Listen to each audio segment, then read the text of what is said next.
Well, good morning, everybody. And today I am going to be starting the entire month of January is going to be filled with content regarding preparedness moving into this future that we're going into. Okay. So every Monday, Wednesday, and Friday, I will be posting a video about a different aspect that maybe will give you food for thought. Maybe it will cause you to think deeper about these topics. And we got a lot to cover. So anyway, with that, let's get started. So in my previous video, a couple days ago, I talked about the technocracy. The technocracy, simply stated, is just a group of people who think society is sort of to be controlled, almost like a lab experiment. Well, let's see what happens if we do this, or if we do this, let's mix this and, try to micromanage and control everything. So there's, I didn't come up with this term, but there's the 4 horsemen of the technocracy. So you may have heard the statement, you can't manage what you do not measure. Okay. That seems to make a lot of sense. It's why, like, many big companies like to know all these data points so they can measure this, so they can manage that, and, endless statistics and just, whatever. So, again, you cannot manage what you cannot measure. So let's start with the measuring. How are they going to measure? So there's 2 things here. The first is through digital ID. Now, you might know that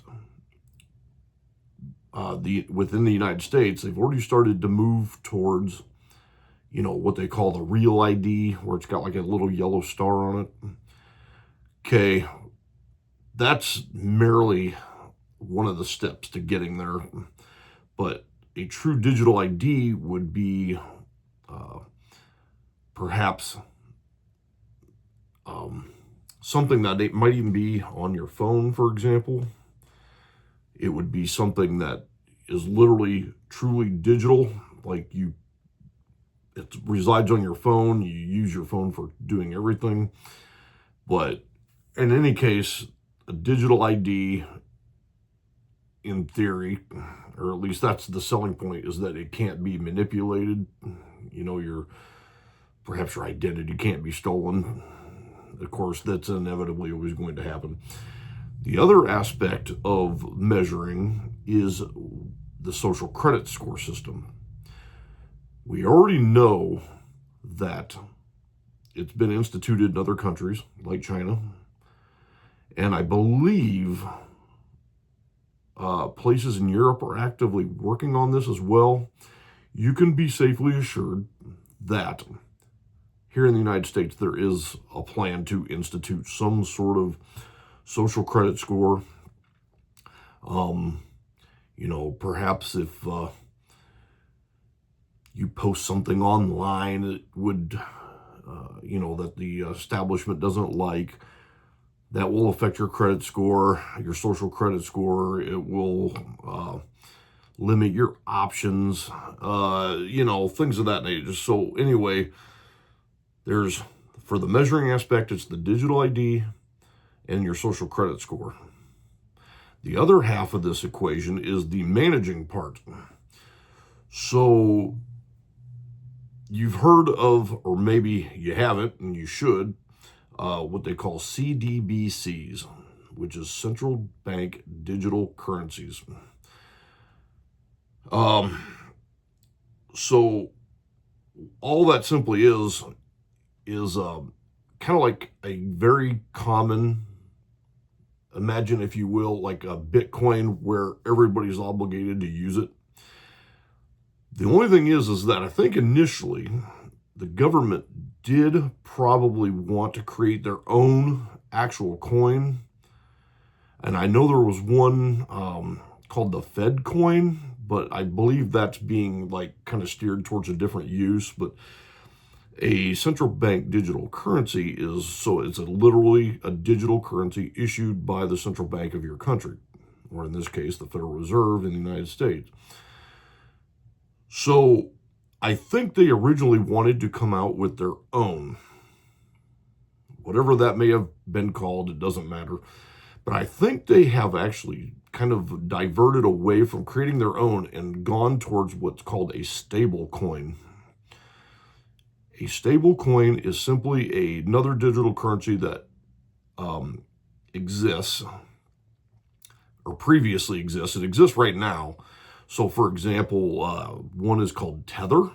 That is an example of a stable coin. And a stable coin just simply seeks to mirror the value of the US dollar. So one stable coin equals $1. Okay. And because those coins are already in existence, they've already been created, from the government's point of view, it's easier just to require the use of these previously built coins. Now, central bank digital currencies have a set of parameters, for example, where they could, let's say, everybody gets their, like when they get paid, for example, you wouldn't get paid with a check or a direct deposit. You would be given these stable coins, or these CBDCs. In any case, in your like digital wallet on your phone again. And what they might even be programmed to do is to actually decrease in value the longer you hold on to them. So in other words, it would sort of disadvantage saving, which most people should be doing, but they don't. So, for example, the coin might be worth $1 on the day you get it, but after 1 month, if you haven't spent those coins, maybe the value decreases by some percentage, a tenth of a percent, or even whatever it might be. So the longer you hold the coins, the value could be programmed to decrease, therefore causing a sort of form of hidden taxation. Tying in with the social credit score thing again, let's say you do something naughty on Facebook and the government doesn't like it. So what they could do is they could just simply fine you and take those stable coins out of your digital wallet. Well, we're going to penalize you because you were being naughty, right? So unfortunately, they would have an insane amount of control over the currency that you possess. They could deactivate your coins, they can turn them off, they can delete them, take them back. And there's not a thing you could do about it. And then finally, the other part of managing is a sort of, you could maybe call it a vaccine passport, or probably more likely a carbon passport. In other words, the passport itself would be designed to inhibit your movement, because there would be like checkpoints, these whole 15-minute city things. And like if you try to go outside the boundaries of your area, your passport would be required, and they could either permit you or deny you to move across these areas. It's actually kind of scary stuff. It really is. So again, you cannot manage what you cannot measure. When you measure, you have digital ID and social credit. When you manage, you have the central bank digital currencies, or the stable coins, and some sort of internal passport like a carbon passport. So this is part one of this topic. On Monday, I am going to go into part two, which is moving away. So today's topic was about the government's perspective. And on Monday's topic, it's going to be about what you can do. And that will just be a high-level cursory introduction to your options. But in any case, I hope you enjoyed this information. If you have any comments, please do not hesitate to put them in the comments down below. Please like, please subscribe, share. You know, that's all you can do.